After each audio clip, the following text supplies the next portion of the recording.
Bienvenidos todos a esta nueva edición de San Lucas al Día. Soy Alexandra Malagón. Gracias por estar viéndonos a través de tu plataforma favorita y recuerda que nos puedes ver y escuchar a través de Spotify o YouTube. Así que esta semana damos inicio dándole la bienvenida al doctor José Román, cardiólogo invasivo. ¿Qué es un cardiólogo invasivo, doctor? Un cardiólogo invasivo es un cardiólogo general, clínico, que evalúa las enfermedades cardiovasculares, pero que también podemos hacer el cateterismo diagnóstico, procedimientos que son más invasivos. Invasivo es porque pueden realizar este tipo de... Sí, tenemos, ¿verdad?, el cardiólogo invasivo que puede hacer cateterismo diagnóstico, pero no es el que pone malla. Tenemos el cardiólogo intervencional, que ya sería el cardiólogo que puede entrar a las coronarias, puede mirar por sonografía las coronarias y a la misma vez ponerle las famosas mallitas. Las famosas mallitas.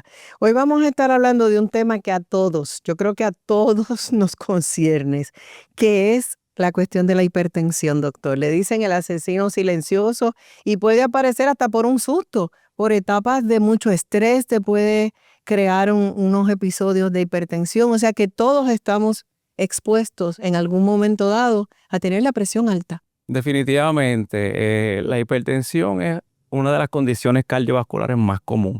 Es un factor de riesgo para las complicaciones cardiovasculares. Y nosotros podemos definirla como esa presión que ejerce la sangre que pasa por unas arterias. Son arterias, tenemos venas. Vamos a hablar de vasos sanguíneos, que está crónicamente elevada. Y eso puede verse por muchos factores. Puede ser por el volumen de sangre, por la rigidez de las arterias del corazón o por, ¿verdad?, en este caso del cuerpo, o la relajación, rigidez, relajación, y también la fuerza con la que el corazón bombea esa sangre. Y me había dicho que le dicen el asesino silencioso. Eso es así. Pues definitivamente es el asesino silencioso porque es una condición que no da síntomas. Tú puedes, ahora mismo yo puedo tener la presión elevada y no tener ningún síntoma. Eso es así. Y normalmente la gente, nosotros los puertorriqueños que tenemos comidas así altas en el sazón, en la sal. La dieta incide. ¿Verdad?, algo gastronómico bien bueno. Lechoncito, acabó la Navidad, deben estar algunos por ahí con la presión alta y no lo saben. Y está también el que también bebe mucha cerveza, que yo a veces voy a los juegos o estoy por ahí, yo digo, definitivamente el 50% de la población puertorriqueña dice es 40, 46, pero en realidad si lo Lo generalizamos a lo que no se da cuenta. Exactamente, el 50%. Y tú dices, si yo estoy por la calle, el 50%, 40% debe ser hipertenso y probablemente no sabe que es hipertenso porque la gente no necesariamente se chequea las presiones. Lamentablemente es así. Y cuando las venimos a chequear, ya es porque estamos con ciertos síntomas o incluso hasta en riesgo de cualquier situación. Lo que yo he visto que se empiezan a percatar de la presión es que tienen el esfigmomanómetro, que es la máquina con la que medimos las presiones, ¿verdad?, que es un cuff, como una bandita que se pone en el brazo. Que ya está accesible y a unos costos bastante. Yo le compré una a mi mamá en días recientes y me sorprendió lo económicas que están y lo sofisticadas que son. Exactamente. Está disponible y lo que yo estoy viendo es que está el nieto o el hijo, que la abuela tiene la máquina para tomarse la presión, se toman las presiones y le salió las presiones 150/90. Y estamos hablando que no necesariamente tienen el conocimiento de interpretar que una presión alta. Y entonces paran a uno. Hablar de los valores. ¿Cómo podemos determinar esos valores? Es tan importante saber cuáles son los normales, porque a veces hasta un dolor te puede subir la presión. Una situación de vivir una situación estresante o haber pasado un proceso de quizá un susto o una serie de cosas te sube la presión. Exactamente. Cuando uno tiene un evento de estrés, el estrés libera catecolamina, nosotros llamamos que son hormonas, norepinefrina, la adrenalina, y eso causa una vasoconstricción, que el corazón también se acelere, y eso puede aumentar, ¿verdad?, subir las presiones de forma aguda. Sin embargo, cuando llamamos hipertensión es que tengas las medidas de presión tomadas con el esfigmomanómetro de una forma correcta, o sea, que ya hayas descansado por lo menos 5 a 10 minutos, no hayas tomado café en media hora antes de tomarte las presiones, que estés sentado, que no tengas las piernas dobladas, que tengas el esfigmomanómetro con el brazo puesto a nivel del corazón. Y esa es otra cosa que mucha gente tumba el brazo. Yo estoy aprendiendo con mi mamá porque mi mamá es hipertensa y en días pasados pues tuvo una situación de salud que hemos estado tomándosela 1, 2 y hasta 3 veces al día. Y había muchas cosas que yo desconocía que las estaba tomando mal y creo que la mayoría de la gente sería bueno hablarle un poquito a los que tienen estas maquinitas, sobre todo esa, porque ya hoy en día tú le pegas el dedo al celular y te saca la presión, el teléfono, ¿cómo se dice? El reloj, El reloj también, inteligente. el reloj inteligente, el otro, los anillos, esto también los Aurea y todos esos anillos que son especializados. ¿Cuán fácil o difícil es tomarse la presión y cuán real es el resultado? Lo mejor es tener un profesional de la salud que te pueda chequear las presiones. En las oficinas médicas tenemos equipos sofisticados que también te puedes tomar las presiones y también tenemos las máquinas que venden en la farmacia que han sido validadas. Lo importante es tener una forma, un protocolo de tomarse la presión, que sea un ambiente tranquilo, como había mencionado. Entonces no te quedes con una sola presión, debes tomarte la presión por lo menos en 2 ocasiones y en ambos brazos para hacer un promedio. Cuando nosotros diagnosticamos hipertensión, nosotros lo diagnosticamos en dos visitas distintas. Nosotros venimos, evaluamos el paciente, vemos los factores de riesgo y vemos que las presiones están por encima de 120/80. Lo normal, yendo a cómo clasificar los la valores, presión, sí. es tener una presión por debajo de 120 la sistólica y la diastólica menor de 80. Luego tenemos una presión que se llama presión elevada. Que presión elevada es que no tienes el diagnóstico de hipertensión, pero te salió la sistólica entre 120 y 129 y la diastólica todavía está por debajo de los 80. Ya cuando tienes hipertensión es que tienes más de 130/80. Cuando Sube la de arriba, más de 130, la de arriba es hipertensión estadio 1. Si te sube por encima de 140 es estadio 2. Y por encima de la diastólica, por encima de 90 también es estadio 2. O sea que tenemos estadio 1, estadio 2. Sin embargo, pues nosotros hay que evaluar a ese paciente de forma individual y ver sus factores de riesgo. Nosotros tenemos calculadoras de riesgo para decidir si ese paciente es hipertenso y debemos darle tratamiento de primera. ¿Verdad? Empezar con medicación empezar con medicamentos o cambios de estilo de vida y medicamentos. Normalmente nosotros trabajamos con cambio de estilo de vida. Ahí sería a nivel de dieta, de ejercicio. Ejercicio. Alcohol. Tenemos que evitar el sedentarismo, el alcohol que somos tan polerinos acá, ¿verdad? En la isla. 2 palitos no hacen nada, 2 palitos no hacen nada. Eso dice la mayoría de la gente. Lo que pasa es que lo que uno ve es que se toman 2, el primero y el último. No cuentan los que están en el centro. No cuentan los Es importante que lo diga porque mi próxima pregunta iba específicamente en nuestra población aquí en Puerto Rico. ¿Qué tan común, al mencionar, estaba hablando de un 40% que ni lo saben o quizás hasta un 50%? Es tan impactante esta cifra. Es bien común, es bien común. Estamos hablando que a nivel global, 1 de cada 3 personas tiene hipertensión. O sea que si aquí ya vemos 1, 2, 3, 4, 5, aquí por lo menos sí. hay 2 hipertensos. Exactamente. Sin embargo, en el Caribe, en Puerto Rico, los números dicen que es un 46% por encima de 18%, 50%, vamos, que ya nos estamos yendo un poquito más de uno de cada 3. O sea que ya eso, pero es que esto es alarmante, doctor. Es que es alarmante por el asunto del sedentarismo. El 70% de la población puertorriqueña no está haciendo ejercicio. Mire. El 70% es obeso. Y obeso nosotros lo calculamos. 70%, ya llegamos a 70%. Yo había escuchado que fluctuaba entre 60 y 64, pero ya estamos en 70. Vamos, si redondeamos. Vamos a redondearlo. Y después de Navidad. El ajuste, para hacer cambio. Porque la definición, si hablamos una definición de obesidad, ¿Qué por ciento mayor? Masa corporal mayor de 30. Pero pues cualquiera de masa corporal en 31 es obeso, pero la persona no se ve tan gordo. Estamos acostumbrados a que no, estás muy bien. Es más, si te ves que bajaste de peso porque empezaste a comer saludable, ay, ¿qué te está pasando? No, es real.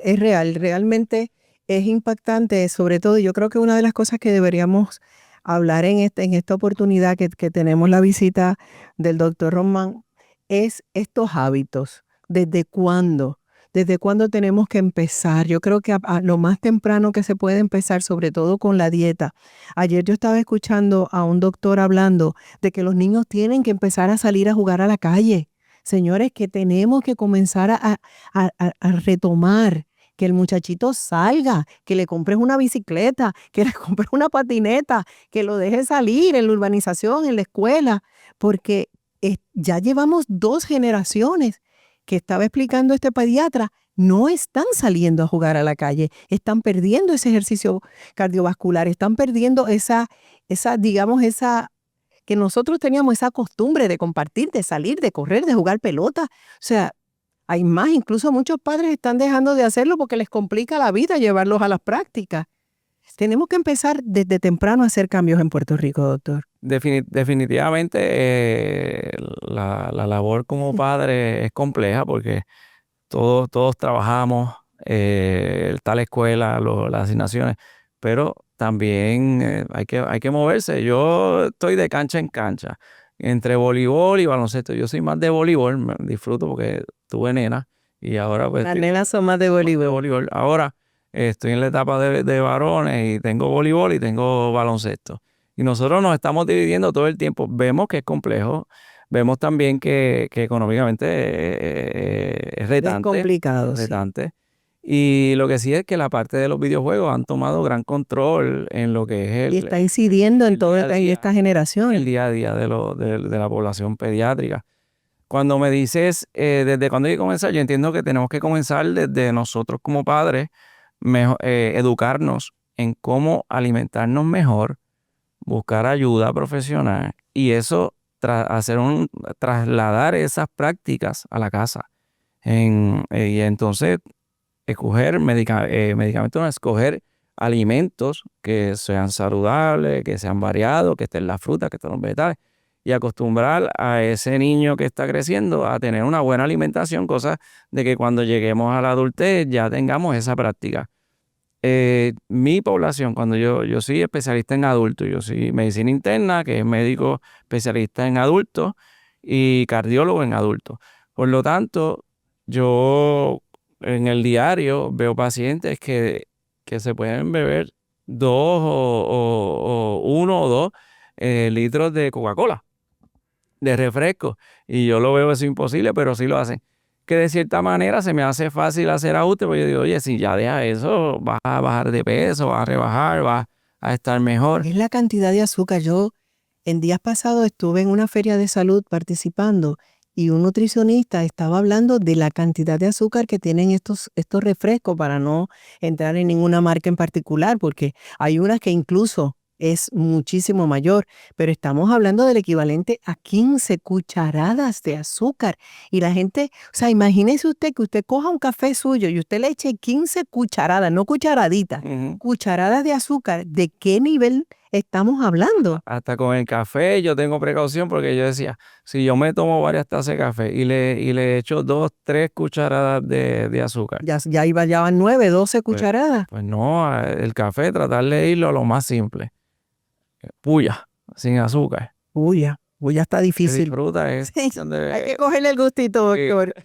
Pero realmente la dieta, señores, es fundamental. El mantenernos sedentarios es fundamental.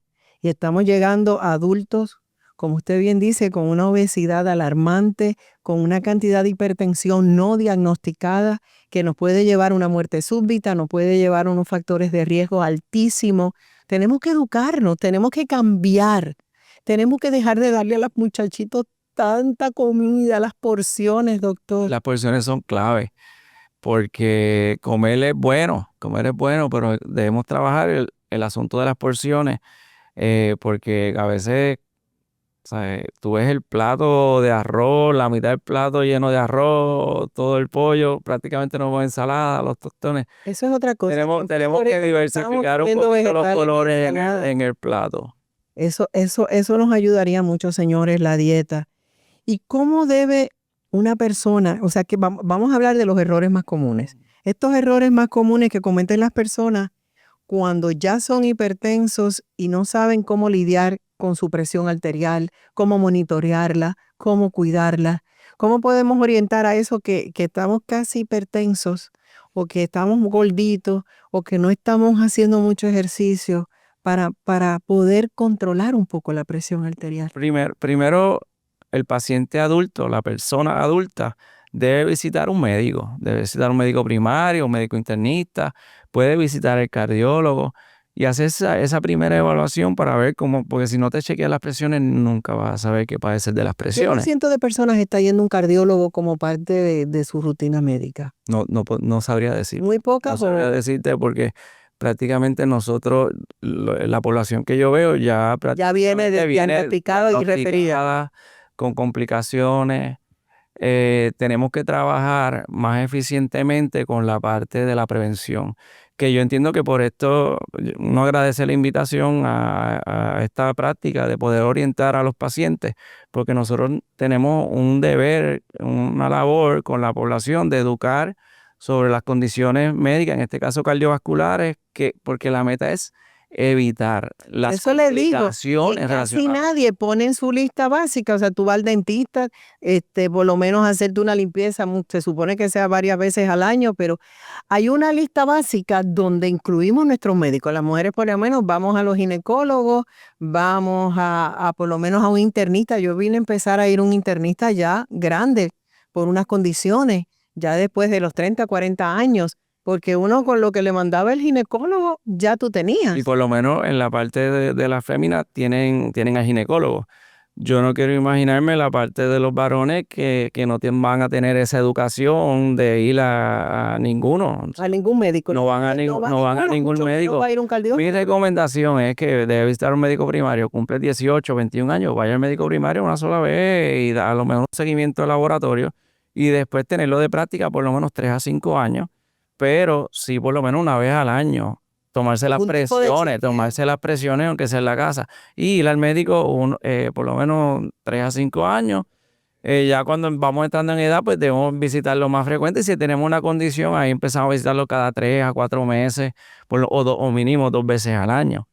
Estábamos hablando de que los pacientes ya llegan con la condición, Mm. ya llegan referidos, ya llegan porque han tenido una situación y ciertamente ese médico primario quizás le tome los caballeros. Usted está muy gordito, usted tiene unos hábitos de sedentarismo o unos hábitos inadecuados para poder mantener un control de sobre todo la hipertensión. ¿La hipertensión se cura, doctor? ¿O solamente se medica y te dejan en medicamentos el resto de tu vida? ¿O una vez te dan medicamentos? Porque mucha gente dice, si yo voy me van a medicar y eso es para toda la vida. Ahí es que viene, aquí es que viene el arte de la medicina. Grito. Aquí es que viene el arte de la medicina. Porque nosotros tenemos que evaluar a este paciente de forma individual y tenemos que trabajar con la alimentación, con el ejercicio, sobre todo bajar el consumo de sal. Es bien clave también en esta parte. Y entonces, ¿El alcohol? el alcohol, fumar, no debemos fumar. Si tiene un BMI por encima de 30, tenemos que trabajar para bajar ese BMI, ese índice de masa corporal menos de 30, porque se asocia que un BMI o un índice de masa corporal por encima de 30 aumenta el riesgo de fallo cardíaco. Así que nosotros evaluamos, necesita medicamentos. Tenemos que trabajar con la adherencia, que se tome esos medicamentos, que sea por la mañana o por la noche, de acuerdo a lo que el médico le diga. Trabajar con los efectos secundarios, escuchar al médico, no escuchemos tanto al vecino, no le tengamos miedo a la condición, ¿verdad? Al tratamiento, sino téngale miedo a la condición, porque sí se ha demostrado que esa condición de hipertensión, que es la más común, es de los principales factores de riesgo, puede aumentar el riesgo de tener infarto del cerebro, infarto del corazón, De eso íbamos a hablar. afecta a la vista. La gente habla de las consecuencias. Ay, me puede dar un derrame cerebral, me puede dar un infarto, me puede dar un montón de cosas, pero casi nadie se está cuidando de esto. Ahí es que viene, tenemos que seguir las indicaciones del médico, tomarse los medicamentos. Si usted es obeso y baja de peso, probablemente hasta se le puede quitar los medicamentos, si a lo mejor tiene uno. Esa es una de Baja el las opciones. estilo de vida, que definitivamente tenemos el riesgo de Pero padecer de se cura, hipertensión. que era la pregunta original. Bien poco probable. O sea Bien que poco una vez probable. eres hipertenso, eres hipertenso para el resto de tu vida. Aunque te quitemos los medicamentos, está ahí, está presente. Porque estás en meta sin medicamentos, cambiando estilos de vida. Pero tienes que tenerlo presente que sí eres hipertenso. Pero con los medicamentos, si llegamos a la meta con medicamentos, pues hay que seguir los medicamentos. Porque la alta presión con la edad, si tenemos 50 años, ya tenemos 50%. 60 años aumenta. Sí, yo sé que en el hombre comienza en el 50, a los 50 es que la mayoría de los hombres se dan la tarea de ir a visitar un cardiólogo. En las mujeres ya se extiende, y antes de que ya sé que estamos en la parte final, porque me están haciendo señas aquí, quisiera hablar un poco de nosotras. Nosotras somos de las menos que vamos a los cardiólogos. Las mujeres, a menos que tengan una condición persistente o hayan tenido una situación, no vamos a los cardiólogos. No los visitamos, yo lo tengo que venir a ver en el programa. Definitivamente tenemos que ir trabajando con eso, que tengamos ese acceso y que lo promuevan, que va a visitar cardiólogo. Normalmente cuando vemos mujeres veo por palpitaciones, pero normalmente la mujer trae al hombre. Nosotros los hombres, vamos al marido porque nosotros los hombres tenemos que cuidar más a nuestras mujeres. Los hombres, mira, yo he estado aprendiendo mucho del asunto de la menopausia y quisiera tomarme estos últimos 3 minutos del programa porque he leído de la cantidad de riesgos que la mujer, ya cuando tiene su menopausia, que para que lo entiendan, la menopausia es ese día después que se le fue la regla, ya después de 12 meses sin tenerla, porque el otro es la peri, que comienza a veces hasta 10 años antes. Ya empezamos a tener unos riesgos bien altos de condiciones y situaciones cardíacas. Sí, nosotros vemos el hombre y la mujer. El hombre tiene un mayor de riesgo de complicaciones cardiovasculares hasta esa edad de cuando llegan a la menopausia. Cuando la mujer llega a la menopausia, de ahí nos igualan. Sí, ahí ya llegamos. Ahí ya nos igualan. Eso quiere decir que sí, los cambios hormonales que sufre la mujer en el periodo de la menopausia aumenta su riesgo cardiovascular. Lo que hasta ha estado en duda que si la terapia hormonal puede disminuir el riesgo de complicaciones cardiovasculares, no se estableció que la terapia hormonal disminuye el riesgo cardiovascular. Eso no se estableció. Pero sí disminuye la parte de los síntomas y todo eso, que dependiendo para qué quieren los reemplazos hormonales, ahí es que se puede usar, ¿verdad? Estos reemplazos de hormonales. Y ahí tenemos. Pero se supone que nos ayuden en una serie de cosas. Los síntomas y todo eso, para que los estudios no han sido tan fieles en demostrarlo. Sin embargo, tenemos, ¿verdad? El ser humano es un todo. Y tenemos que trabajarlo como el ente complejo, completo, desde la parte de física, salud, emocional, y está la parte hormonal entre ellas. Y nosotros, pues, dicen que las mujeres mueren primero con relación cuando están en atención médica. Y es que, pues, apenas se quejan distintos, no necesariamente tienen los síntomas típicos de lo que es enfermedad coronaria. Y entonces una de las cosas que dicen de forma de broma es que si el hombre tiene algún síntoma, la mujer sigue detrás y detrás. No, tienes que visitar al médico, tienes que visitar al médico. Pero entonces nosotros no le queremos llevar tanto la contraria. Y si ustedes se quejan y le decimos, ¿estás bien? Sí, estoy ya, pues está bien. Pues, o sea, que tenemos que empezar. Tenemos que buscar ayuda. Los maridos tienen que empezar a cuidarnos un poco más. Sí, definitivamente. Identificar. Doctor, estamos ya en el minuto final. Antes de despedirse, ¿algún mensaje que le daría a estas personas que siguen ignorando su presión? No podemos taparnos a las condiciones que ya existen. Tenemos que buscar ayuda, tenemos que tratarnos, porque eso a la larga lo que nos va a ayudar es a mejorar nuestra calidad de vida. Nosotros queremos tener mejor calidad de vida para disfrutar de nuestra familia, disfrutar el beneficio de lo que hemos trabajado. Así que busca ayuda, prevención. Si tienes que tomar medicamentos, toma los medicamentos, escucha a la persona que se ha preparado para ayudarte a tener una mejor salud. No tenemos que vivir con la hipertensión, pero tenemos mucha cantidad de riesgos y posibilidades por nuestra dieta, por nuestro estilo de vida, y yo creo que hasta por el zip code por donde vivimos. Exactamente. Puerto Rico es un país donde, ya el doctor lo dijo, es alarmante la posibilidad y la realidad del hipertenso que vive en Puerto Rico. Así que gracias, doctor Román, por estar aquí con nosotros. De verdad que la visita del doctor José Román, como él dice, qué bueno que hay estas plataformas para poder orientar y llevar el mensaje de prevención y de la visita al médico, que es tan importante a través de la prevención. Gracias, doctor. Y Gracias a nosotros ustedes. tenemos una cita la próxima semana aquí en San Lucas al Día para seguir hablando de este y de muchos temas de salud. Hasta la próxima semana.